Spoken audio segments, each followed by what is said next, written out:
থাকতে পারে তোমার শহরে তোমার হাজারো আপনজন, কিন্তু দূর থেকে তোমার খোঁজ নেওয়ার মতো আমার মতো পাইবা কয়জন?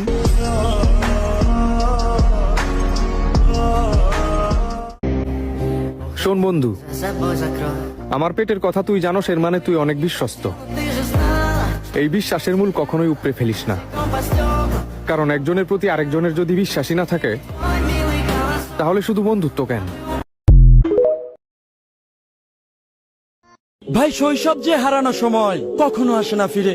কত না স্মৃতি জড়ানো আছে ওই বাল্য বন্ধুদের ঘিরে। খেলার মাঠে পুকুর ঘাটে বন্ধুদের ছিল মেলা, সেই বন্ধুদের ছাড়া এখন আমার একাই কাটছে বেলা। কত না সময় কেটে গেছে ওই বন্ধুদের দেখি না।